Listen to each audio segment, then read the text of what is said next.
Hi guys what's up and welcome back to Gravity Circle. Welcome back to आरंभ batch मेरे प्यारे प्यारे बच्चों। और जैसा मैंने आप लोगों को बोला था कि सैटरडे का दिन रिकॉर्डेड फॉर्म में आप लोगों के लिए एनसीईआरटी के सॉल्यूशंस आएंगे एंड हम लोग chapter number 1 some basic concept of chemistry की तरफ चल चुके हैं।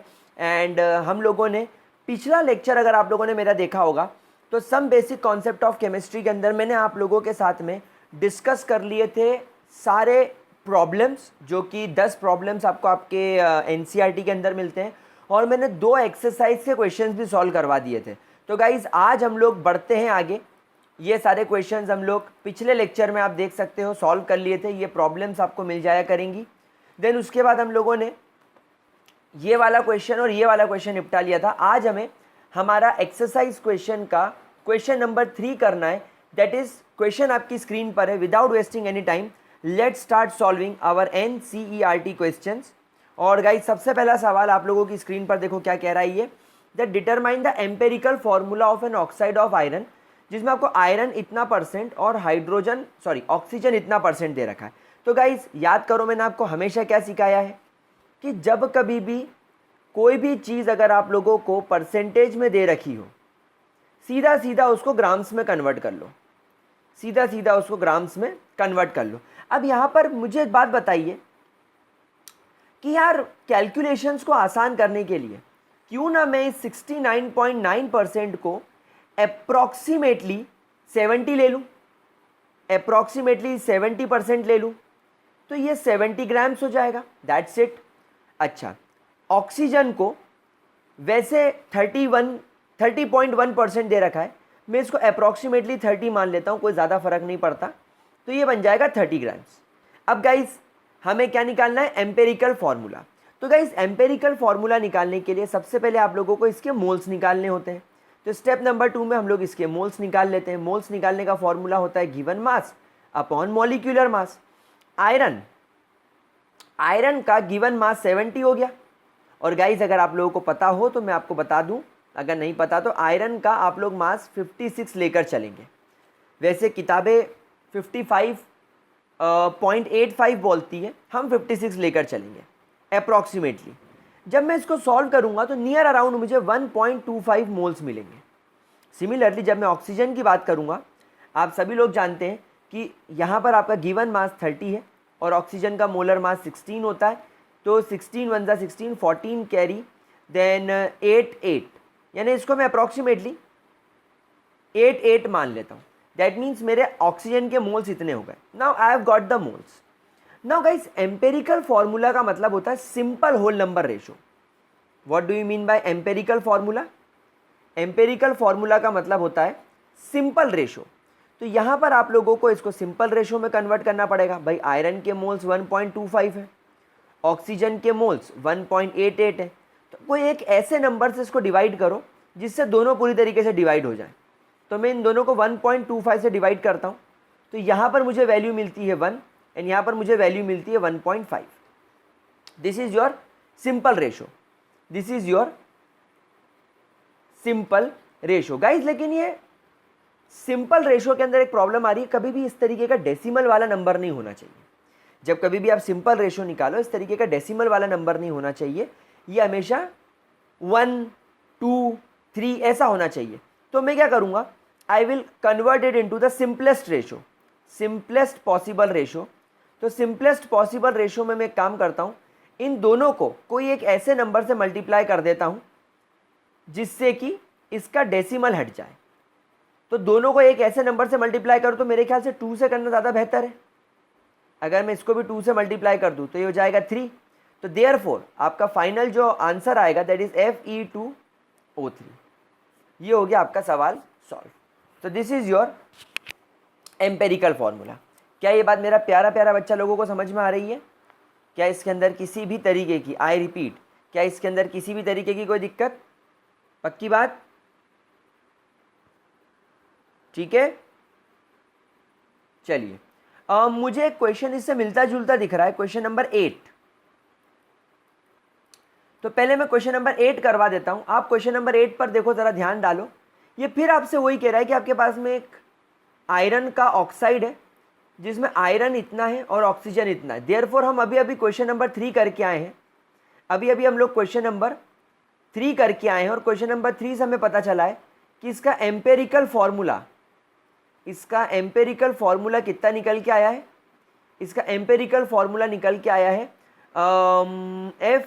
Fe2O3। This is the empirical formula. ठीक है बच्चा लोग, कोई परेशानी, कोई दिक्कत, पक्की बात। अभी आपसे सवाल में क्या पूछ रहा है, determine the molecular formula of an oxide of iron in which mass percentage of iron is इतना। तो अब आप यहां पर देखो, अगेन आप लोगों ने क्वेश्चन नंबर 3 पे चल के अपन वापस से देखते हैं। मतलब हम लोग बस क्वेश्चन नंबर 3 में एक चीज़ ऐड कर लेंगे कि हम लोगों को इसका मॉलिक्यूलर फॉर्मूला भी निकालना है, ताकि हम लोगों का क्वेश्चन नंबर 8 सॉल्व हो जाए। तो मॉलिक्यूलर फॉर्मूला निकालना है। नाउ गाइस, एक बात मैं आपको बताता हूँ, यहाँ पर आप देखो, ये जो इसका एम्पेरिकल फॉर्मूला निकालने के लिए आपने सिंपल होल नंबर रेशियो लिया है। जब आप इसको 2 से आपने मल्टीप्लाई करा तो ये value I, this is the value. Now एक काम कीजिए, यहाँ पर एक चीज़ बस मिसिंग है। क्वेश्चन में आपको मोलर मास दे रखा होता है, यहाँ पर आप लोगों को मॉलिक्यूलर मास मिसिंग है, जो मेरे पास में क्वेश्चन में लिखा हुआ है, अपने पास में लिखा हुआ नहीं था। ये बोल रहा है इस आयरन ऑक्साइड का मोलर मास 159 है, which is given in the question. तो यहाँ पर हम लोगों के पास में एक फॉर्मूला होता है, that is N is equal to molar mass upon empirical mass. तो अब हम लोग एक काम करते हैं, ये हमारा जो एम्पेरिकल फॉर्मूला है, इस एम्पेरिकल फॉर्मूला से पहले अपन एम्पेरिकल मास निकाल लेते हैं। तो एक आयरन का मास 56 मल्टीप्लाई बाय 2 प्लस 3 ऑक्सीजन और एक का मास 16, तो 16 सीधा 48, 52 यानी 112, यानी 150, 5 और 2 8, 4 5 6 यानी 160, approximately 160। So therefore N is equal to 159 upon 160, यानी आप मान के चलो अप्रॉक्सीमेटली 1 आंसर आया, अप्रॉक्सीमेटली 1 आंसर आया। अब आपका फॉर्मूला क्या होता है, दूसरा फॉर्मूला, एक तो फॉर्मूला आपको ये फॉलो करना होता है, दूसरा फॉर्मूला क्या होता है, molecular formula is equal to N into empirical formula. ना तुम्हारा N की वैल्यू 1 आई, empirical formula is Fe2O3, so therefore आपका मॉलिक्यूलर फॉर्मूला भी यही बन जाएगा Fe2O3।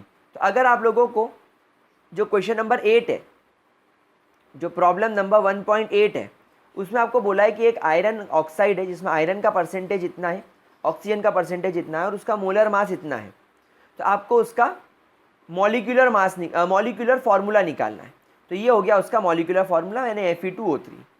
इजी सवाल है, इस तरीके के सवाल आते रहते। चलो अगले क्वेश्चन की तरफ चलते हैं। नेक्स्ट क्वेश्चन ये बोल रहा है, calculate the amount of carbon dioxide that could be produced when. तो पहले इसकी स्टोइशियोमेट्री लिख लो। कार्बन को जब आप लोग ऑक्सीजन की प्रेजेंस में बर्न करोगे तब आपको कार्बन डाइऑक्साइड मिलेगी, यानी सीधा सा कॉन्सेप्ट है 1 मोल 1 मोल एंड 1 मोल। बिल्कुल इजी सा कॉन्सेप्ट है। अभी क्या बोल रहा है, क्वेश्चन नंबर 1 देखते हैं। 1 मोल of carbon is burn in air. अगर 1 मोल कार्बन को बर्न करोगे तो आपको 1 मोल कार्बन डाइऑक्साइड मिलेगा, you will get 1 mole carbon dioxide. So therefore question number 1 का जवाब क्या होगा, we will get 1 mole carbon dioxide. अब आपसे ये पूछा क्या है बेसिकली, इसने पूछा है अमाउंट, कि कितना अमाउंट बनेगा। तो हम लोग सब जानते हैं कि 1 mole carbon dioxide is equal to what, molar mass is equal to molar mass, and carbon dioxide का मोलर मास कितना होता है 44 grams. So therefore 44 grams carbon dioxide will be form. दूसरा क्वेश्चन देखते हैं, बड़ा इजी क्वेश्चन है। 1 mole carbon is bond with 16 grams of oxygen. तो ना इसको अपन जरा कन्वर्ट कर लेते हैं। अगर आपके पास में 12 ग्राम, मतलब अगर आपके पास में 1 मोल कार्बन है, मतलब आपके पास में 12 ग्राम कार्बन है। अगर आप इसको 1 मोल ऑक्सीजन के साथ ट्रीट करते हो तो आपको इसको 32 ग्राम ऑक्सीजन के साथ ट्रीट करना पड़ता है, क्योंकि ये O2 है, तब जाके आपको 44 ग्राम कार्बन डाइऑक्साइड मिलता है। लेकिन यहाँ पर प्रॉब्लम क्या है, क्वेश्चन में ये बोल रहा है कि ऑक्सीजन आपके पास में मात्र 16 ग्राम है, ऑक्सीजन का लफड़ा है। कार्बन तो 1 मोल है, यानी कार्बन तो आपके पास में 12 ग्राम ही है, 1 मोल मतलब 12 ग्राम, लेकिन ऑक्सीजन आपके पास में कम है। So therefore oxygen becomes limiting reagent. और अब आप लोग सब ये बात जानते हो कि जो भी आपका प्रोडक्ट बनता है, जो भी आपका प्रोडक्ट बनता है, अब उसकी मात्रा डिपेंड करती है लिमिटिंग रिएजेंट के ऊपर। तो हम लोग जानते हैं कि 32 ग्राम अगर आपके पास में ऑक्सीजन होगी तो 44 ग्राम कार्बन डाइऑक्साइड बनेगी। तो अगर 16 ग्राम ऑक्सीजन होगी तो क्या होगा, x is equal to 16 into 44/32। ये 2 टाइम्स कट जाएगा, ये 22 आ जाएगा। तो therefore 22 grams carbon dioxide will be formed. अगला सवाल, 2 mole of carbon are burned in 16 gram of oxygen. क्या कुछ फर्क पड़ेगा, क्या कुछ फर्क पड़ेगा? क्वेश्चन नंबर 3 में वो अगेन आपसे यही तो बोल रहा है, क्वेश्चन नंबर 3 में वो अगेन आपसे यही तो बोल रहा है कि अब तुम्हारे पास में 1 मोल कार्बन की जगह 2 मोल कार्बन आ गए। 2 मोल कार्बन मतलब 24 ग्राम। लेकिन बेटा ऑक्सीजन तो आपके पास में अभी भी 16 ग्राम ही है ना। इनफैक्ट आप लोग अभी अभी देख के आए हो स्टोइशियोमेट्री के हिसाब से कि अगर आपके पास में 12 ग्राम कार्बन होगा तो 32 ग्राम्स ऑक्सीजन लगेगा। समझ रहे हो? लेकिन यहां पर तो 16 ग्राम्स ही है। तो अगेन ये लिमिटिंग रिएजेंट हो गया। तो सेकेंड वाले केस में again oxygen becomes limiting reagent. अब अगर ऑक्सीजन 16 ग्राम है, अगर ऑक्सीजन 16 ग्राम है तो कार्बन डाइऑक्साइड ऑब्वियसली 22 ग्राम ही बनेगा, भी हम लोगों ने कैलकुलेट करा। तो अगेन 22 ग्राम कार्बन डाइऑक्साइड बनेगा। हलवा सवाल, इजी क्वेश्चन। अगले क्वेश्चन की तरफ चलते हैं। आपके पास में सोडियम एसीटेट है, CH3COONA का कितना मात्रा लगेगी आप लोगों को 500 ml इतना मोलर एक्वस सॉल्यूशन बनाने के लिए? मोलर मास आपको सोडियम एसीटेट का दे रखा है। अब इससे ज़्यादा सामने वाला क्या मदद करेगा? मोलैरिटी का फॉर्मूला होता है given mass of solute upon molar mass of solute into 1000 upon given volume of solution. Molarity दे रखी है 0.735, गिवन मास आपको निकालना है। मोलर मास आपको 82 दे रखा है, मैं इसको अप्रॉक्सीमेटली 82 मान के चलूँगा, इंटू 1000 अपॉन 500 ml सॉल्यूशन बनाना है। 500 ml सॉल्यूशन बनाना था तो ये कट जाएगा 2 टाइम्स, ये तो काट देगा 41 टाइम्स। तो given mass will become equal to 41 multiply by 0.375। इसको जब आप पूरी तरीके से सॉल्व करेंगे तो आपको कुछ वैल्यू मिलेगी 15.379। तो this will be the answer. Very easy. अगले सवाल की तरफ चलते हैं। आपके पास में मोल्स पर लीटर कॉन्सेंट्रेशन निकालना है नाइट्रिक एसिड का। मोल्स पर लीटर आप लोग सब जानते हो कि आपके पास में अगर मोलैरिटी आती है तो मोलैरिटी की SI unit moles per litre देखी जाती है। मतलब एक्चुअली आपको एक क्या निकालने को बोल रहा है? आपको मोलैरिटी निकालने को बोल रहा है। In a sample which have density इतना एंड द मास परसेंटेज और इतना। तो मैंने बोला लेट्स से मेरे पास में जो सॉल्यूशन है वो 100 ग्राम है। जो सॉल्यूशन है वो 100 ग्राम है। नाइट्रिक एसिड मेरा सॉल्यूट है, नाइट्रिक एसिड मेरा सॉल्यूट है 69%। मैंने इसको 69 ग्राम्स ले लिया, दैट्स इट। तो ऑटोमेटिकली मेरा जो वाटर है यानी मेरा जो सॉल्यूट 69% हो गया है, 69 ग्राम हो गया, तो मेरा जो वाटर है यानी मेरा जो सॉल्वेंट है वो ऑटोमेटिकली 31 ग्राम हो जाएगा। ठीक है। अब आपसे यहाँ पर क्योंकि सॉल्यूशन की मात्रा ग्राम में दे रखी है और मोलैरिटी के फॉर्मूले के हिसाब से given mass of solute upon molar mass of solute into 1000 upon given volume लेना चाहिए आपको सॉल्यूशन का। तो सॉल्यूशन का वॉल्यूम निकालने के लिए आप डेंसिटी का इस्तेमाल करेंगे, that is mass upon volume. Density is 1.41 gram per ml is equal to mass of the solution is 100 gram. Volume नहीं पता, ग्राम ग्राम कट जाएगा, तो volume will become equal to 100 divided by 1.41 ml। जब आप इसको पूरा solve करेंगे तो आपको 70.92 ml वैल्यू मिलेगी। You will gate 70.92 ml। तो ये आपको सब मिल गया। चलिए अब आपको यहाँ पर लिखना है गिवन मास नाइट्रिक एसिड का मोलैरिटी के फॉर्मूले में कितना है 69, ये रहा। अच्छा nitric acid is HNO3, nitric acid is HNO3। Nitrogen का मास 14, ऑक्सीजन का मास 16, 3 = 48 और हाइड्रोजन का मास 1। तो 8 4 12 और 1 13, 63 is the molar mass. Nitric acid का मोलर मास 63 हो गया। तो 63 मल्टीप्लाई बाय 1000 अपॉन 71 ले लो, इसको अप्रॉक्सीमेटली 71 ले लो। तो जब आप इसको पूरा सॉल्व करेंगे, थोड़ा सा कॉम्प्लिकेटेड सॉल्यूशन है, लेकिन आपको कुछ 15.44 मोल्स पर लीटर आपको जवाब मिलेगा। तो this will be the molarity. Again एक इजी सवाल, लल्लू चप्पू सवाल था। अगले सवाल की तरफ चलते हैं। अगर आपके पास में 100 ग्राम कॉपर सल्फेट है तो उसमें कितना कॉपर ऑब्टेन होगा? स्टोइशियोमेट्री का सवाल है। Copper sulphate CuSO4। तो मान लो अगर आपके पास में 1 मोल कॉपर सल्फेट है तो डेफिनेटली इसमें 1 मोल कॉपर होगा, इसमें 1 मोल सल्फर होगा और इसके अंदर 4 मोल ऑक्सीजन होंगे। ये जो आपको नंबर दे रखा होता है मॉलिक्यूलर फॉर्मूले में, ये जो नंबर रहता है ये मोल्स ही होते हैं, ये मोल्स ही होते हैं, ध्यान रखिएगा। तो अगर आप लोगों ने परसेंटेज को मोल्स में कन्वर्ट कर लिया गिवन मास लेके, तो आपको मॉलिक्यूलर फार्मूला इजीली मिल जाता है। याद करो अभी Fe2O3 के केस में हम यही तो करके आए हैं। ये हम लोगों ने क्या करा, गिवन मास को मोलर मास से मल्टीप्लाई करा, ये तुमको मोल्स मिल गए, ये तुमको मोल्स मिल गए। अब क्योंकि ये सिंपल रेशो में नहीं थे इसलिए हमने इनको पहले सिंपल रेशो में कन्वर्ट करा और फिर ऐसे नंबर से मल्टीप्लाई करा, क्योंकि मोल्स कभी भी मॉलिक्यूलर फार्मूला में या एम्पेरिकल फार्मूला में हाफ या 1/3 नहीं होते, वो पूरा एक ऑथेंटिक होल नंबर होता है 1 2 3 4। तो उसको एक नंबर से मल्टीप्लाई करके 2 3 ले लिया, तभी तो हमको एम्पेरिकल मास मिला और मॉलिक्यूलर मास मिला, या एम्पेरिकल फार्मूला और मॉलिक्यूलर फार्मूला मिला Fe2O3। तुम्हारा एम्पेरिकल फार्मूला मॉलिक्यूलर फार्मूला दोनों हो गए।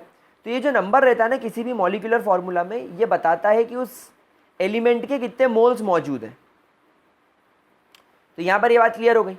अब भाई हम लोग देखते हैं कि कॉपर सल्फेट का मॉलिक्यूलर फार्मूला क्या होता है, CuSO4। ना कॉपर सल्फेट में अगर मैं आपसे बोलूँ कि कॉपर का मास कितना होता है, मैंने आपको याद करने के लिए बोला था, अगर नहीं किया हो तो कोई बात नहीं, अभी याद कर लेना, अभी भी बहुत टाइम है।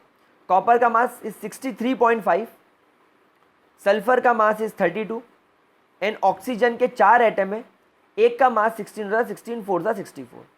तो 0.5 4 5 6 7 8 9 6 6 12 13 14 15 159.5। सो देयरफॉर मैं ऐसा लिखूंगा कि अगर मेरे पास में 1 मोल कॉपर सल्फेट होता तो उसमें मेरे पास में 1 मोल कॉपर होता ना। 1 मोल कॉपर सल्फेट का मास मैं 160 मान लेता हूँ अप्रॉक्सीमेटली, तो कॉपर का मास कितना होता 63.5। लेकिन अब प्रॉब्लम ये है कि तुम्हारे पास में सिर्फ 100 ग्राम कॉपर सल्फेट है, तो अगर 160 ग्राम कॉपर सल्फेट लेते तो इतने ग्राम कॉपर निकलता, लेकिन अब सिर्फ 100 ग्राम कॉपर सल्फेट है। कॉपर सल्फेट गिवन कितना है 100 ग्राम, तो कॉपर कितना निकलेगा x ग्राम। तो x की वैल्यू क्या निकाल लेंगे हम लोग, x की वैल्यू निकाल लेंगे 100 इंटू 63.5 डिवाइडेड बाय 160। जब आप इसको पूरी तरीके से सॉल्व करेंगे तो आपको कुछ x की वैल्यू जो निकल के आएगी वो आएगी 39.81। तो इतना ग्राम आपको यहाँ पर कॉपर मिलेगा, इतना ग्राम आपको कॉपर मिलेगा। क्या बात समझ में आ गई? इजी क्वेश्चन था, ग्रेट। ये वाला क्वेश्चन हम ऑलरेडी सॉल्व कर चुके हैं। आपको यहाँ पर मॉलिक्यूलर फार्मूला भी सेम मिलेगा Fe2O3, है ना। यहाँ सवाल में इस कंपाउंड का मोलर मास 159 दे रखा है, बट वो हमारे पास में मिसिंग था, तो हमने n की वैल्यू रख के निकाल दिया। अगले क्वेश्चन तब चलता है, again a very easy question. आपको कैलकुलेट करना है average atomic mass. Now guys, average atomic mass calculate करने का फॉर्मूला क्या होता है, percentage composition of isotope 1 multiply by उसका molar mass plus percentage composition of isotope 2 multiply by उसका मोलर मास डिवाइडेड बाय 100। तो यहाँ पर एक काम करो, इस क्वेश्चन को आसान बनाने का तरीका मैं आपको बताता हूँ। इसका एक सिंपल रेशो ले लो भाई। क्लोरीन जिसका मास 35 है वो 75% है, लेट्स से अप्रॉक्सीमेटली मान के चलो। एंड क्लोरीन जिसका मास 37 है उसका परसेंटेज 25 है। तो क्या ये 25 3 जा 75 एंड 25 1 जा 25 1:3 का रेशो नहीं हो गया? सो देयरफॉर ये 1:3 के रेशो में है। तो एवरेज एटॉमिक मास का फॉर्मूला आप ऐसा भी लिख सकते हो कि क्लोरीन जिसका मास 35 है, मैं इसको अप्रॉक्सीमेटली 35 मानूंगा और मैं इसको अप्रॉक्सीमेटली 37 मानूंगा। तो क्लोरीन जिसका मास 35 है उसका परसेंटेज कंपोजिशन 3 है, प्लस क्लोरीन जिसका मास 37 है उसका परसेंटेज कंपोजिशन 1 है। अब नीचे क्योंकि परसेंटेज हमेशा 100 होता है इसलिए मैंने नीचे 100% लिखा, लेकिन अब यहाँ पर क्योंकि मैंने सिंपल रेशो ले लिया तो इन दोनों का टोटल कितना होगा 4, तो नीचे आएगा टोटल 4।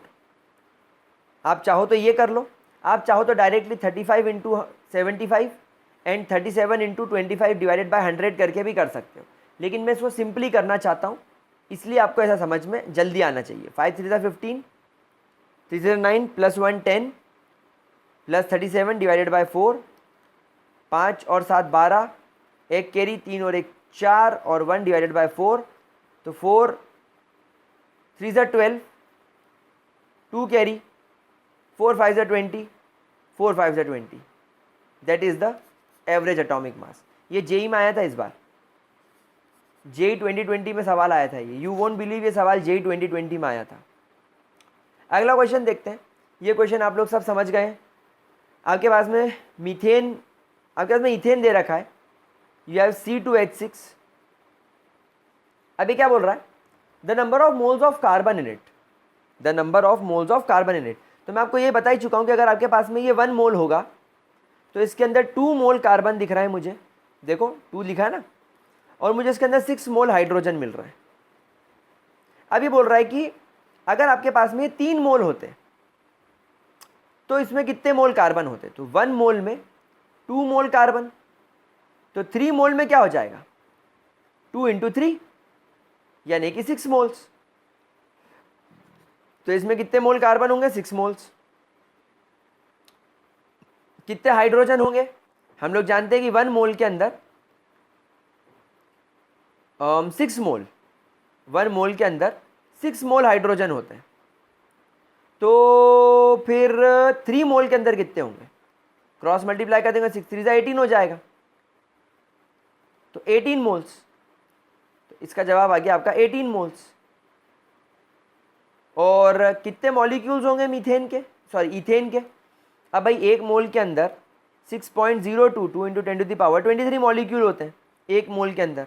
तो 3 मोल के अंदर क्या होगा 3 into 6.022 into 10 to the power 23, तो ये हो जाएगा 18.066 into 10 to the power 23। That's it. बड़ा ही इजी सवाल आ रहे हैं। अगला सवाल देखो। हाँ जी,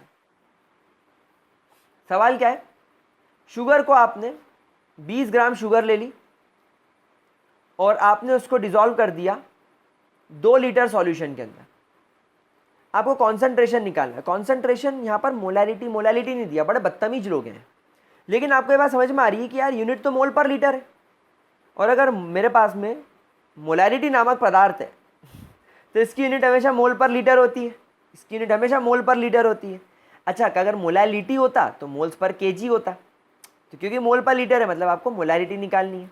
तो मोलैलिटी निकालने का फॉर्मूला क्या है, given mass upon molar mass into 1000 upon given volume of solution. ना यहाँ पर गिवन मास 20 है, molar mass C12 H22 O11 का अगर आप निकालोगे तो वैसे तो मुझे याद है 342 होता है, आप लोग इसको निकाल के चेक करना कि कितना होता है। एक कार्बन का मास 12 होता है और 12 कार्बन है, तो 144 तो यही हो गया।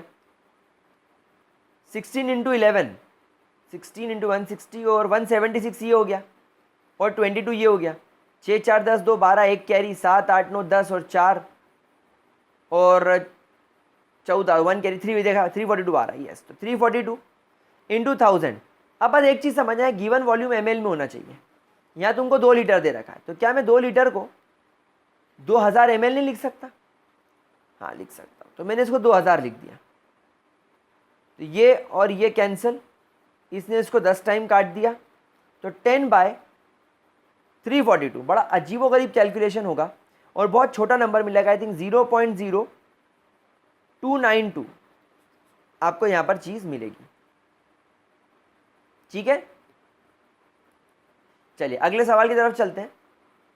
आपके पास में डेंसिटी है मीथेनॉल की, दैट इज ये 0.793 kg पर लीटर। आपको ये बताना है that what is the volume needed to make 2.5 litre of this molar solution. तो गाइस इसको सॉल्व करने के लिए हमेशा आप लोगों के पास में एक फॉर्मूला होता है m1v1 is equal to m2v2। अब आपसे ये बोल रहा है कि आपको 2.5 लीटर का सॉल्यूशन बनाना है। कब? जब आपके पास में मोलारिटी 0.25 हो। तो आपसे पूछ रहा है कि कितना वॉल्यूम रिक्वायर्ड होगा, यानी m1 में आपको v1 की कितनी वैल्यू चाहिए होगी। अब आपको बस m1 निकालना है। तो डेंसिटी का फॉर्मूला यहाँ पर मैं इस्तेमाल करके आपको स्टार बनाकर एक फॉर्मूला लिखवा देता हूँ, जो आप लोगों को कभी एडवर्स कंडीशन हो तो आपको तुरंत काम में आए। तो स्टार बनाएंगे और एक फॉर्मूला लिखेंगे that molarity is equal to density upon molar mass. ये फॉर्मूला आप हमेशा ध्यान रखिएगा, density upon molar mass. Sir ऐसा क्यों हुआ? अगर आप मोलारिटी का फॉर्मूला ध्यान से देखो तो it is given mass upon molar mass into 1000 upon given volume of solution. ये दोनों मिलके बन जाता है आपका लीटर, ये दोनों बनके क्या बन जाता है? लीटर। तो it can also be related like given mass upon molar mass into volume. तो given mass is your mass and V is your volume. तो मोलारिटी का फॉर्मूला ऐसा भी लिखा जाता है mass upon volume is density upon molar mass. समझ गए? ये फॉर्मूला होता है, इट इज वेरी इंपॉर्टेंट। तो ये आप लोग लिख लीजिएगा। फिर हम लोग आगे बढ़ेंगे। नाउ डेंसिटी दे रखी है 0.793 अपॉन मीथेनॉल का आप मोलर मास निकाल लो। मीथेनॉल का मोलर मास 32 होता है। 32 कितना होता है? 32। जब आप इसको सॉल्व करेंगे तो आपको वैल्यू मिलेगी 20। अच्छा एक बात मैं और बता दूं, yes let me tell you one more thing. ये चीज़ केजी में दे रखी है, लेकिन हम लोगों का गिवन मास हमेशा ग्राम्स में होता है। तो पहले मैं एक काम करता हूं, इसको ग्राम्स में कन्वर्ट कर लेता हूं। तो ग्राम्स में कन्वर्ट करने के लिए मुझे इसको 1000 से मल्टीप्लाई करना पड़ेगा। तो मैंने इसको 1000 से मल्टीप्लाई कर दिया। तो 0.793 मल्टीप्लाई बाय 10⁻³ ग्राम्स पर लीटर, ग्राम्स पर लीटर। तो ये इंटू 10⁻³ हो जाएगा। तो अब जब आप इसको सॉल्व करेंगे तो आपको वैल्यू मिलेगी कुछ 24.75। तो ये आपका मोलारिटी हो गया। तो यहाँ पर आप मोलारिटी को रख देंगे 24.75। तो now V1 will become equal to 0.25 into 2.5 divided by, इसको भी 25 ही ले लो, कुछ 25 ही ले लो। तो ये हट गया, ये चला गया 10 टाइम्स, ये चला गया 1 टाइम। तो 0.025 litres is your answer. 0.025 litre is your answer. बड़ा अच्छे से सॉल्व हो गया यार, ये बड़ा इजी क्वेश्चन था। क्या बोलते हो? अच्छा ये 0.025 लीटर को अगर आपको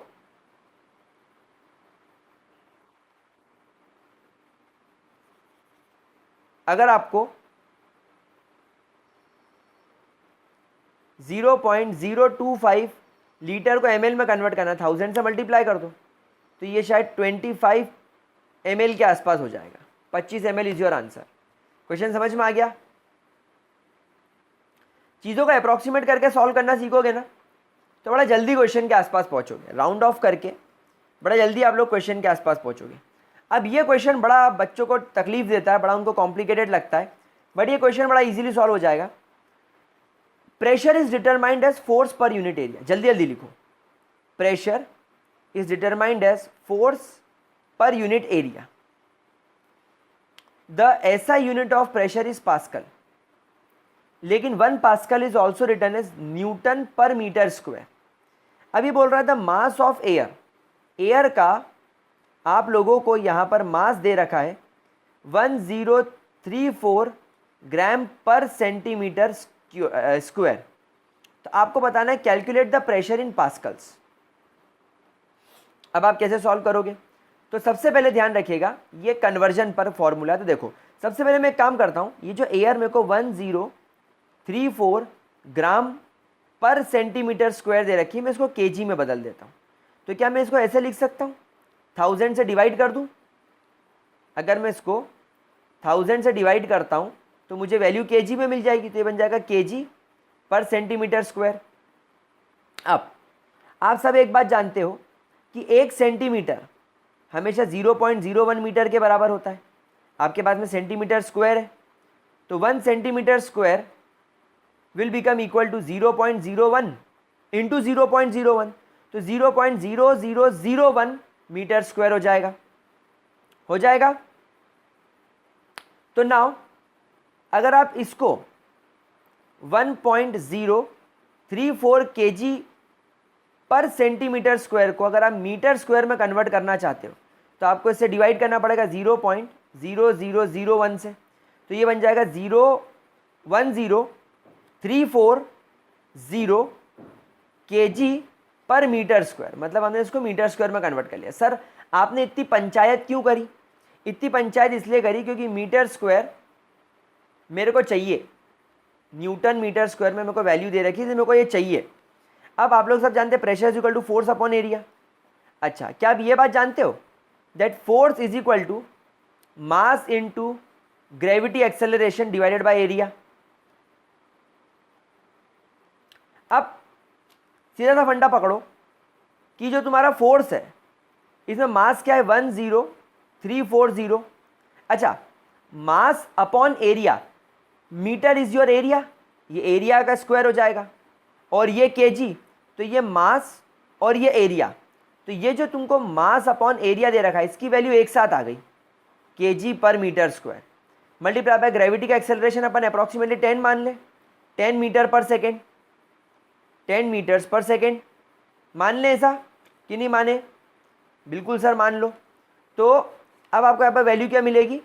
ये वैल्यू मिलेगी 10340, तो बस आपको ये वैल्यू मिल गई एंड दिस इज पास्कल। तो आपका फाइनल आंसर आ गया 1034000, जिसको आप ऐसा भी लिख सकते हो, डेसिमल 1 2 3 4 5 डिजिट ले आओ तो 1.03400 पास्कल्स।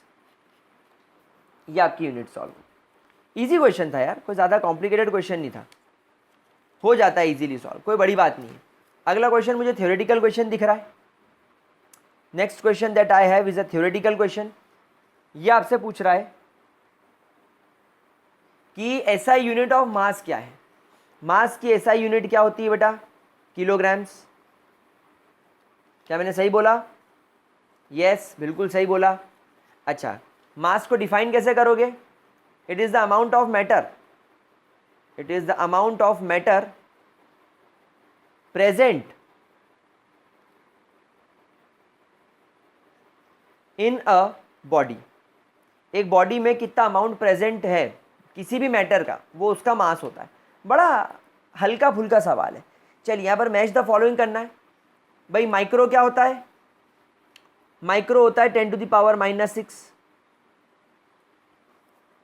फिर तुम्हारा डेका क्या होता है? डेका होता है सीधा सीधा 10। मेगा क्या होता है? मेगा 10⁻⁶। गीगा क्या होता है? 10⁻9 सॉरी। तो डेफिनेटली फेम्टो क्या होगा? 10⁻⁻15। अरे वाह यार, इजी सवाल।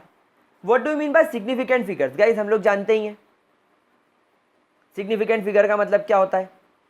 वी ऑल नो, जैसे फॉर एग्जाम्पल अगर आपके पास में 4.09 एक एग्जाम्पल दे रखा है, so there are 3 significant figure, there are 3 significant figure. तो आप इसको डिफाइन कर सकते हैं that the total number of figures, total number of figures in a substance, total number of figure in a substance, in a substance in a number लिखना चाहिए, क्योंकि हम लोग यहाँ पर एक जनरलाइज चीज़ की बात कर रहे हैं, हम केमिस्ट्री में ना घुसें, तो एक जनरलाइज चीज़ बोलना चाहिए। तो total number of figure in a number including the last digit whose value is uncertain, whose value is uncertain. जैसे आप लोग जानते हो यहाँ पर ये एक सर्टन डिजिट है, ये एक बिल्कुल सर्टन डिजिट है, ये फिक्स है, ये होगा 4 मतलब 4, लेकिन इसका मेरे पास में अनसर्टनिटी है।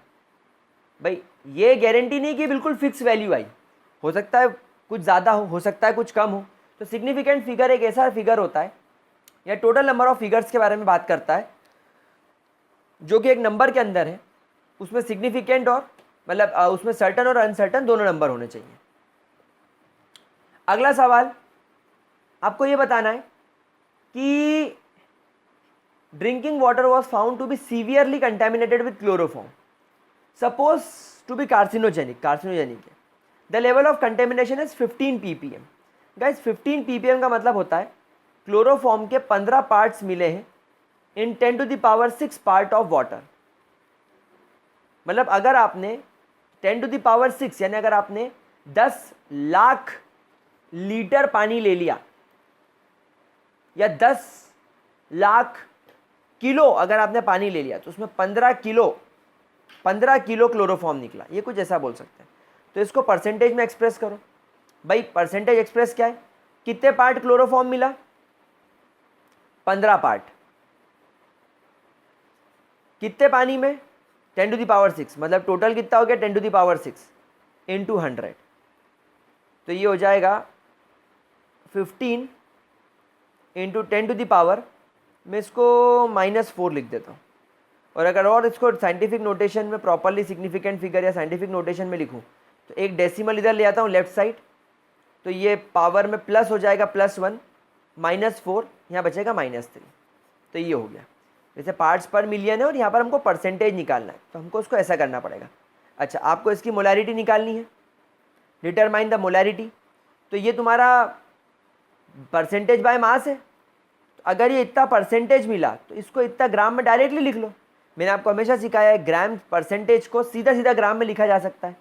तो molarity is equal to given mass, तो ये हो गया तुम्हारा क्लोरोफॉर्म का गिवन मास अपॉन क्लोरोफॉर्म का मोलर मास। तो बेटा मोलर मास CHCl3 का कैसे निकालेंगे, क्लोरोफॉर्म इज 35.5 इंटू 3, तो 5 3 सा 15, 1 कैरी, 5 3 सा 15 16, 106 आ रहा है, 106 + 12 + 1 13, तो 119.5 है ना, 119। तो मैं इसको 119 ले लेता हूँ into 1000 upon in a given sample. अब गाइज यहाँ पर गिवन सैंपल क्या है, क्योंकि देखो मैंने परसेंटेज की वैल्यू को यहाँ पर सीधा बदल के ग्राम में लिख दिया। मतलब मैंने बोला कि मेरे पास में इतने ग्राम सॉल्यूट है, तो बाकी बचा हुआ सॉल्वेंट होना चाहिए। मतलब मेरे पास में टोटल सॉल्यूशन 100% होगा, मतलब कि 100 ग्राम होगा, तो मुझे इसको 100 से डिवाइड करना पड़ेगा। तो ये कट गया, तो यहाँ बचेगा 1.5 इंटू 10⁻² बच जाएगा, -2, क्योंकि ये 10 स्कोर कर दिया ख़त्म, और बचेगा 119। तो 119 15 7 सा 115 8 सा कुछ ऐसा नहीं दिख रहा आपको, ये 15 8 सा 120, तो कुछ अप्रॉक्सीमेटली 80 टाइम चला गया। और जब आप 1/80 को 10⁻² से सॉल्व करेंगे तो आपको फाइनली कुछ वैल्यू 1.26 इंटू 10⁻⁻4 मिलेगी। तो ये आपका फाइनल आंसर निकल के आ रहा है। अच्छा क्वेश्चन था, बढ़िया क्वेश्चन था, गुड नाइस क्वेश्चन। अगले क्वेश्चन की तरफ चलते हैं। आपको साइंटिफिक नोटेशन में इन सबको लिखना है। सबसे पहले क्या है आपके पास में ये, तो चलो डेसिमल को शिफ्ट करो, 1 2 और 3 डिजिट, तो 4.8, क्योंकि आपने डेसिमल राइट में शिफ्ट किया है इसलिए माइनस में आएगा। राइट जाओगे तो माइनस, लेफ्ट आओगे तो प्लस। अब जैसे यहाँ पर आपको डेसिमल इधर ले आना पड़ेगा लेफ्ट में, 1 2 3 4 और 5 डिजिट लेफ्ट में जाओगे तो 2.34 इंटू 10⁻, अब +5 आ जाएगा क्योंकि आप लेफ्ट में गए। इसमें भी 1 2 3 डिजिट आप राइट में जाओगे, लेफ्ट में जाओगे तो +3 आएगा। और अगला क्या है 500, ऑलरेडी एक डेसिमल है तो 2 डिजिट जा रहे हो, तो 5.00 इंटू 10⁻+2। अब यहाँ पर क्या है, कुछ करने की ज़रूरत ही नहीं, ऑलरेडी साइंटिफिक फिगर के नाम में है, ऑलरेडी साइंटिफिक नोटेशन के फॉर्मेट में 6.0012 ऑलरेडी बढ़िया दे रखा है, कोई दिक्कत वाली बात नहीं है।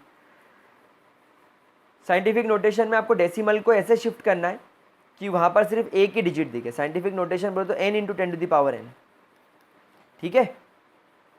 अब यहाँ पे क्योंकि मैं डेसिमल को लेफ्ट राइट नहीं ले जा सकता, इसलिए यहाँ पर मैं पावर नहीं लगा सकता। अगर मैं इधर ले आता तो प्लस -10 कर देता, -2 कर देता, -1 या -2, इधर ले आता तो +1 +2 कर देता। लेकिन करूँ क्या मैं, यहाँ ऑलरेडी डेसिमल दे रखा है, तो ये ऑलरेडी साइंटिफिक नोटेशन के फॉर्म में है। अगला सवाल देखते हैं, how many significant figures are there. भाई देखो इसके अंदर 2 होंगे, क्यों? क्योंकि आप सभी लोग जानते हैं नॉन ज़ीरो डिजिट के पहले जितनी भी ज़ीरोज़ आते हैं वो सब नॉन सिग्निफिकेंट होते हैं। अगला इसमें 3 होंगे, 2 नॉन ज़ीरो के बीच में 0 हमेशा सिग्निफिकेंट कहलाता है, तो इसमें 4 हो जाएंगे, 2 नॉन ज़ीरो के बीच में है। इसमें क्या होगा, 2600 वाले में क्या होगा, इसमें 4 वाले के अंदर अपन इसको मानते, देखो यूजुअली देखने में इसके अंदर प्रॉब्लम है, 3 भी हो सकता है, 6 भी हो सकता है और इन्फानाइट भी हो सकता है। अगर आपने डेसिमल लगा के 0 लगा दिया तो इन्फानाइट भी हो सकता है। तो आप 3 और 6 दोनों में से कुछ भी लिख सकते हैं। यहाँ पर कितने होंगे, यहाँ पर 1 2 3 4 होंगे, क्योंकि नॉन ज़ीरो डिजिट के बाद में जितने भी 0 आते हैं they are considered as significant. और यहाँ पर 1 2 3 4 5, क्योंकि ये 2 नॉन ज़ीरो के बीच में, तो 5। भाई प्रैक्टिस पर डिपेंड करता है। अब आपको इसको राउंड ऑफ करने के लिए बोल रखा है, तो अब आप यहाँ पर देखो, इसको राउंड ऑफ करने से पहले इसको ऑब्जर्व करो, ये 5 से छोटा है तो इसके अंदर कोई चेंज नहीं होगा। ये भी 5 से छोटा है तो इसमें भी कोई चेंज नहीं होगा। फिर ये 5 ही है और 5 के पहले वाला इवन है, तो अगेन उसके अंदर कोई चेंज नहीं होगा। अच्छा मैंने ये नहीं देखा, sorry, up to 3 significant figure बोल रहा है, sorry, up to 3 significant figure, तो इसमें 1 2 और 3 सिग्निफिकेंट फिगर है। तो मुझे क्या करना पड़ेगा, मुझे इसको राउंड ऑफ करना पड़ेगा, इसमें राउंड ऑफ करना है मेरे को। तो ये हो जाएगा 0.046 हो जाएगा ये, क्योंकि ये 9 5 से बड़ा है। और इसमें क्या करना पड़ेगा, इसमें क्या ही करोगे 1, तो ये 2810 हो जाएगा। आपने क्या करा, एक क्योंकि ये सिग्निफिकेंट फिगर है और सारे नंबर इसके अंदर सर्टन है, तो सर्टन डिजिट का तो वैसे राउंड ऑफ होता नहीं है। लेकिन अगर करोगे भी तो ये जो 2808 ये जो आखिरी वाला नंबर है, आपको इसको राउंड ऑफ करना पड़ेगा।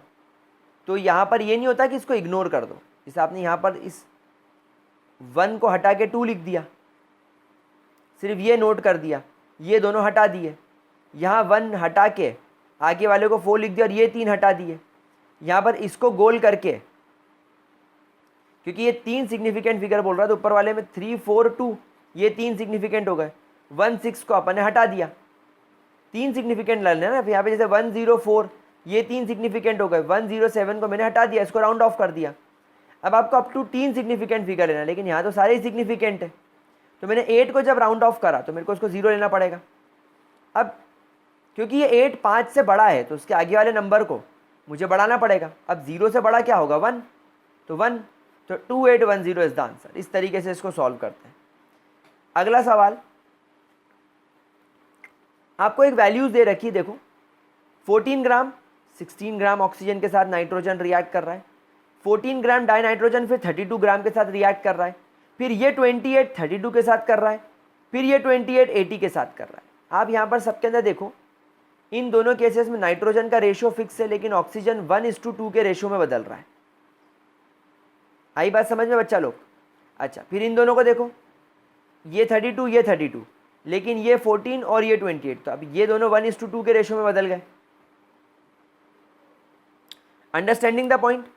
फिर ये 28 और 32 है और ये 28 और 80 हो गया, तो 16 टू द 32, 16 5 से 80, 28 1 1, तो पहले वाला 1:2 है, दूसरा 1:5 है, तो ये सिंपल रेशियो है। तो ये दो element, when two elements combines with each other to form more than one compound, ये कौन सा लॉ होता है? ये कौन सा लॉ होता है? This is law of multiple proportion. तो ये कौन से लॉ को फॉलो कर रहा है? ये लॉ ऑफ मल्टीपल प्रपोर्शन को फॉलो कर रहा है। That's it. चलो अगला सवाल देखते हैं। Fill in the blanks. 1 kilometre में आपको मिलीमीटर में कन्वर्ट करना है। तो देखो यार 1 किलोमीटर में 3 मीटर होते हैं। 1 किलोमीटर को मैं 10⁻³ मीटर लिख सकता हूँ, और 1 मीटर में 10⁻³ मिलीमीटर भी होते हैं, तो ये 10⁻6 मिलीमीटर हो जाएगा। अब पिकोमीटर में कन्वर्ट करना है। आप लोग जानते हो 1 मीटर मतलब 10⁻12 पिकोमीटर्स, लेकिन आपके पास तो किलोमीटर है, तो सबसे पहले आप 1 किलोमीटर को मीटर में कन्वर्ट करो तो 10⁻³ मीटर हो गया। अब 1 मीटर 10⁻12 मीटर के बराबर है, तो 10⁻15 हो जाएगा ये। समझ गए? अब अगला है तुम्हारे पास में मिलीग्राम और केजी। केजी मतलब 10⁻³ kg. 10⁻³ gram is equal to kg is equal to 1 kg, और 1 मिलीग्राम इज 10⁻, मिलीग्राम्स, तो -3 और -3 प्लस यानी 10⁻⁻6 केजीज। फिर नैनोग्राम्स इज 10⁻6 नैनोग्राम, क्योंकि 1 ग्राम में 10⁻9 नैनोग्राम्स होते हैं, और क्योंकि तुम्हारे पास में ऑलरेडी 1 मिलीग्राम है, 10⁻³ ग्राम है, तो वो 10⁻6 ग्राम हो जाएगा। बिल्कुल ठीक करा अपन ने। अगला 1 ml में 10⁻³ लीटर होते हैं,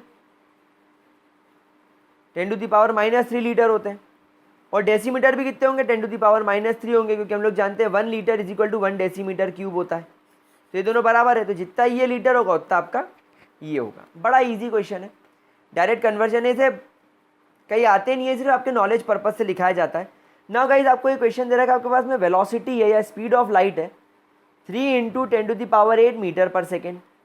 आपको बोल रहा है calculate the distance covered by light in 2 nanosecond, यानी आपको यहाँ पर टाइम पीरियड दे रखा है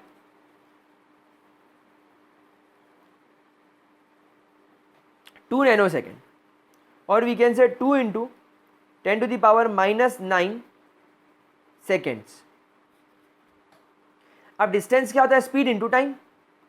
भाई इतना तो अपन ने फिजिक्स में पढ़ा होगा, स्पीड इंटू टाइम। कितनी स्पीड से कितना समय लगेगा? तो स्पीड क्या है? 3 × 10⁸ मीटर पर सेकेंड। टाइम क्या है? 2 × 10⁻⁻9 सेकेंड, तो सेकेंड सेकेंड फिर टूस, ये हो जाएगा 6, और इंटू 10⁻⁻1 मीटर, तो I will say 0.6 metres travel करा जाएगा स्पीड ऑफ लाइट से 2 नैनोसेकेंड के अंदर। अब ये केमिकल रिएक्शन भी बढ़िया है, पूरा स्टोइचियोमेट्रिकल एनालिसिस है, फोकस मारना पड़ेगा बस इस पर। ये बोल रहा है कि तुम्हारा ए, यहाँ लिख देता हूँ, B2 के साथ रिएक्ट करता है तो AB2 बनाता है, यानी इसका 1 मोल इसके 1 मोल के साथ इसका 1 मोल बनाएगा। इसका एक एटम, क्योंकि देखो ये एटॉमिक फॉर्म में है, ये B2 एक मॉलिक्यूल है, तो एक एटम जब एक मॉलिक्यूल के साथ कंबाइन होगा तब तुमको एक मॉलिक्यूल AB2 का मिलेगा। अब क्वेश्चन सॉल्व कर लो, सब में 1:1 का रेशो है, सब में 1:1 का रेशो है, 1:1, एटम और मॉलिक्यूल भी 1:1 के रेशो में। अब ये बोल रहा है इसमें लिमिटिंग रिएजेंट आपको बताना है। 300 एटम ए के हैं और 200 मॉलिक्यूल बी के हैं, तो लिमिटिंग रिएजेंट कौन हो गया? बी हो गया लिमिटिंग रिएजेंट। सर बी क्यों हुआ? क्योंकि यहाँ पर 1:1 का रेशो, अगर तुम एक एटम ए का ले रहे हो तो तुमको एक मॉलिक्यूल बी का लेना है, लेकिन यहाँ पर अगर तुम 300 एटम ए के ले रहे हो तो 300 मॉलिक्यूल बी के होने चाहिए थे, लेकिन 200 ही है, तो बी लिमिटिंग रिएजेंट हो गया। समझे? अगला 2 मोल ए है और 3 मोल बी है, ऑब्वियसली यहां पर लिमिटिंग रिएजेंट ए हो गया। कारण सर 1:1 का रेशो है, 1 मोल होना चाहिए, तो सेकंड का आंसर हो गया ए इज द लिमिटिंग रिएजेंट। तीसरा 5 मोल ए है लेकिन 2.5 मोल बी है, तो ऑब्वियसली बी तुम्हारा लिमिटिंग रिएजेंट हो गया, क्योंकि बी आपको चाहिए होगा 5, बी आपको चाहिए होगा 5, लेकिन बी दे रखा 2.5। अच्छा, यहाँ पर ए 2.5 दे रखा है और बी 5 दे रखा है, तो यहाँ पर ए लिमिटिंग रिएजेंट हो जाएगा, क्योंकि ये 2.5 मोल ही है, ये तो एक्सेस में दे रखा है। तो ये तुम्हारा सवाल था, मतलब टटपुंजे से सवाल आ रहे हैं, एकदम हल्के फुल्के से सवाल आ रहे हैं, कोई बड़े बड़े सवाल नहीं आ रहे हैं, कोई ज़्यादा कॉम्प्लिकेटेड सवाल भी नहीं आ रहे हैं, अच्छे सवाल हैं। ये 103 ग्राम नहीं है, पहली बात तो 10⁻³ ग्राम है, ये भी 10⁻³ ग्राम है। स्टोइशियोमेट्री पे सवाल है, ऐसे क्वेश्चंस, नाइट्रोजन और हाइड्रोजन जब रिएक्ट करता है तो 2 मोल्स ऑफ अमोनिया आपको बनाकर देता है। नाइट्रोजन वैसे 28 ग्राम होना चाहिए, हाइड्रोजन वैसे 6 ग्राम होना चाहिए, तब जाके आपको वैसे 34 ग्राम ये मिलेगा। Calculate the mass of ammonia produce, अगर ये 2 ग्राम है, इनफैक्ट 2 ग्राम नहीं, ये 2 × 1000 मतलब डाई नाइट्रोजन तुम्हारे पास में 2000 ग्राम है और हाइड्रोजन तुम्हारे पास में 1000 ग्राम है। तो पहले अपन लिमिटिंग रिएजेंट आइडेंटिफाई कर लेते हैं। मैं इसका सिंपल रेशो निकाल लेता हूँ, 28 नाइट्रोजन और हाइड्रोजन 6, तो 2 3 × 6 14, 3 1 × 3, 3 4 × 12, 2 कैरी 6 6। तो ये बेसिकली इसका रेशो हो गया। यानी अगर आप लोग 1 ग्राम हाइड्रोजन लोगे तो उसके लिए आपको 4.66 ग्राम नाइट्रोजन लेकर चलना पड़ेगा। 1:4 का रेशो है। लेकिन यहाँ पर तुमको सवाल में क्या दे रखा है कि तुमको 1000 ग्राम अगर नाइट्रोजन दे रखा है, सॉरी हाइड्रोजन दे रखा है, तो तुम्हारे पास में 2000 ग्राम नाइट्रोजन है।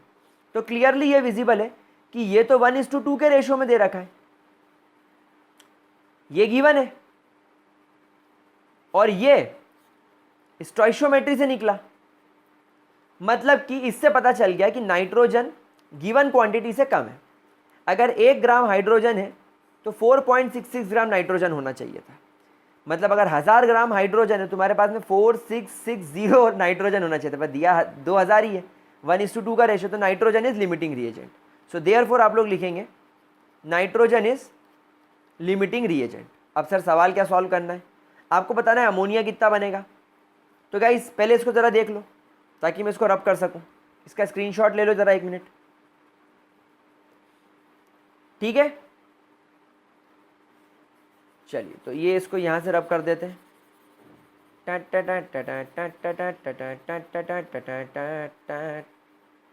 अब मैं यहाँ लिख देता हूँ नाइट्रोजन। अब आप लोग जानते हो जो लिमिटिंग रिएजेंट होता है उसी के ऊपर प्रोडक्ट की मात्रा डिपेंड करती है। तो प्रोडक्ट क्या है, अमोनिया। तो आप यहाँ पर देखो, अगर 28 ग्राम नाइट्रोजन होगा तब आपको 34 ग्राम हाइड्रोजन मिलेगा। लेकिन आपके पास में यहाँ पर 2000 ग्राम ही नाइट्रोजन है, तो अमोनिया कितना बनेगा, x। तो x की वैल्यू निकालो, 2000 मल्टीप्लाई बाय 34/28। तो ये जाएगा 14 टाइम्स, और ये जाएगा 17 टाइम्स, फिर ये जाएगा 7 टाइम्स, ये जाएगा 1000 टाइम्स। तो x की वैल्यू हो जाएगी 17,000/7। तो 7 2 ज़ा 14, 15 16 17, 3 कैरी, 7 4 ज़ा 28, 2 कैरी, 7 2 ज़ा 14, 6 कैरी, 8.5 ग्राम्स। ये आपका आंसर आ रहा है। तो 2428.5 ग्राम्स आपको अमोनिया यहाँ पर मिलेगा। क्या ये बात क्लियर हो गई मेरा प्यारा प्यारा बच्चा लोग? क्या ये क्वेश्चन अच्छे तरीके से सॉल्व हो गया? अब ये बोल रहा है will any of the two reactant will remain unreacted. Yes, क्योंकि आपका ये लिमिटिंग रिएजेंट है, हाइड्रोजन एक्सेस में होगा। तो यस, हाइड्रोजन एक्सेस में होने की वजह से बहुत सारा हाइड्रोजन अनरिएक्टेड रह जाएगा। क्योंकि तुमको पता है कि अगर तुमको 1 ग्राम हाइड्रोजन कंज्यूम करना है तो उसके लिए 4.66 ग्राम नाइट्रोजन लगेगा। लेकिन यहाँ पर तो तुम्हारे पास में 1 ग्राम हाइड्रोजन पर सिर्फ 2 ग्राम नाइट्रोजन था, ये इसके सिंपल रेशो से। तो ऑब्वियसली ये एक्सेस में है ना, मतलब नाइट्रोजन तो जल्दी खत्म हो जाएगा, तो बच जाएगा। तो यहाँ पर आपको ये पता लगाना है कि हाइड्रोजन कितना है। तो चलो ये सवाल को मुझे फिर से सब कुछ लिखना पड़ेगा, तो मैं ये वाला क्वेश्चन मिटा देता हूँ। मैं वाले पोर्शन में ही सवाल सॉल्व करना चाहूँगा। तो चलो अब अपन पता लगाते कि भाई हाइड्रोजन कितना अनरिएक्टेड है। तो कैसे पता लगाएंगे, देखो आप सब लोग जानते हो कि अगर 28 ग्राम नाइट्रोजन है तो 6 ग्राम हाइड्रोजन लगेगा, लेकिन तुम्हारे पास में सवाल में तो 2000 ग्राम ही नाइट्रोजन है। तो 2000 ग्राम नाइट्रोजन के लिए कितना हाइड्रोजन की आवश्यकता है, तो x is equal to 2000 into 6/28, 14, 3, 7,000। तो x की वैल्यू यहाँ पर आपको मिलेगी 428.5 ग्राम, मतलब 2000 ग्राम अमोनिया के नाइट्रोजन के लिए, इतने के लिए आपको मात्र इतना हाइड्रोजन लगेगा। लेकिन सवाल में कितना दे रखा है, 1000 ग्राम, जो कि रिक्वायरमेंट से ज़्यादा है। सो देयरफॉर सवाल में आपको दे रखा है 1000 ग्राम हाइड्रोजन कंज्यूम करेगा इतना नाइट्रोजन। 2000 ग्राम नाइट्रोजन जब खत्म हो जाएगा तब तक इतना हाइड्रोजन भी खत्म हो चुका होगा। तो 571.3 ग्राम्स आपका हाइड्रोजन अनरिएक्टेड फॉर्म में पड़ा रहेगा सवाल के हिसाब से। क्या ये चीज़ क्लियर हो गई, पक्की बात? चलिए let's move towards the next question. 0.5 mole and 0.5 capital M में क्या डिफरेंस है? बेटा मोल क्या होता है, it tells us the amount of particles या amount of substance, but molarity आपको बताती है concentration of a substance in a solution. तो अगर आपके पास में Na2CO3 है तो मैं पहले Na2CO3 का मास निकाल लेता हूँ। Na2CO3 सोडियम का मास 23 मल्टीप्लाई बाय 2, कार्बन का मास 12 प्लस ऑक्सीजन का मास 16 इंटू 3, 46, 12, 48 यानी 106। मतलब अगर तुम्हारे पास में 1 मोल Na2CO3 होगा तो वह 106 ग्राम होगा, लेकिन अभी तुम्हारे पास में 0.5 मोल है। सो देयरफॉर क्या हो जाएगा, 106 मल्टीप्लाई बाय 0.5, तो इट विल बिकम 53 ग्राम। मतलब तुम्हारे पास में 53 ग्राम ये है। लेकिन मोलैरिटी 0.5 का मतलब क्या है, इसका मतलब ये है कि 0.5 मोल्स Na2CO3 के, या मैं कहूँ 53 ग्राम Na2CO3 को डिज़ोल्व कर रखा है इन 1 लीटर सॉल्यूशन। ये इन दोनों का बेसिक डिफरेंस है। This is the basic difference मेरा बच्चा लोग। क्या चीज़ क्लियर हो गई? ग्रेट। अगले क्वेश्चन की तरफ बढ़ते हैं। डाइहाइड्रोजन लिखा है और ऑक्सीजन लिखा है और वाटर वेपर बन रहा है सवाल में, तो इसको ज़रा जल्दी से बैलेंस कर लो। इसको कर लो 2, इसको कर लो 2। मतलब अगर आपके पास में दो वॉल्यूम, क्योंकि यहाँ पे 2 लिखा है ना, 2 वॉल्यूम हाइड्रोजन है और अगर 1 वॉल्यूम ऑक्सीजन है तो 2 वॉल्यूम पानी बनेगा। यानी कि हाइड्रोजन और ऑक्सीजन का 2:1 का रिलेशनशिप है। गिवन क्या है, 10 वॉल्यूम हाइड्रोजन और 5 वॉल्यूम ऑक्सीजन। तो यार ये भी तो 2:1 के रेशो में ही आ रहा है। देखो 5 और 10, 5 1 जा और 5 2 जा, 2:1 के रेशो में आ रहा है। तो आपसे पूछ रहा है कि वाटर कितना बनेगा। तो भाई देखो 1 ml अगर 1 वॉल्यूम ऑक्सीजन होता है तो 2 वॉल्यूम वाटर बनता है, यानी दुगना। तो 5 का दुगना कितना होगा, 10। अच्छा ऐसे भी चेक कर लो, अगर 2 वॉल्यूम हाइड्रोजन होता है तो 2 वॉल्यूम वाटर बनता है बराबर। तो 10 वॉल्यूम हाइड्रोजन है तो 10 वॉल्यूम बनेगा। So therefore 10 volume water vapour will be formed. क्या ये चीज़ समझ में आ गई बच्चा लोग? कोई परेशानी, किसी भी तरीके की कोई दिक्कत? चलो गाइस, तो अब हम लोगों का आज हम लोगों ने कितने क्वेश्चन सॉल्व करे? हम लोगों ने एक्सरसाइज का 24 क्वेश्चन सॉल्व कर लिया, यानी काफ़ी ज़्यादा क्वेश्चन सॉल्व करे। तो मेरा प्यारा बच्चा लोग, अब हमारे जो बच्चे हुए नेक्स्ट क्वेश्चन हैं, हमने क्वेश्चन नंबर 26 तक सॉल्व कर लिया है। अब 27, 28, 29, 30, 31, 32, 33, 34, 35, 36, बस अब हम लोगों का जो 36 क्वेश्चन, हमारे जो 36 क्वेश्चन बचे हैं, यानी अगले 10 क्वेश्चन मैं इसको बहुत जल्दी सॉल्व करवा दूंगा। मैं कोशिश करूंगा कि आज ही शूट कर लूं ताकि आज ही ये काम खत्म हो जाए। आज शाम 7 बजे हम लोग यूट्यूब पर लाइव मिल रहे हैं जेई और नीट के some basic concept of chemistry के पीवाई यूज करने के लिए। सो गाइज आज का लेक्चर यहीं खत्म कर रहा हूँ। आई होप आपको मेरा ये एनसीईआरटी का सोल्यूशन वाला जो सीरीज है पसंद आ रहा होगा। कल संडे है, कल हम लोग क्लास 12 के लिए सॉल्व करेंगे, कल क्लास 12 के लिए लाइव स्ट्रीम करेंगे। तो आज की क्लास यहीं खत्म करते हैं। That's all for today. Bye bye and have a great day मेरे प्यारे प्यारे बच्चों।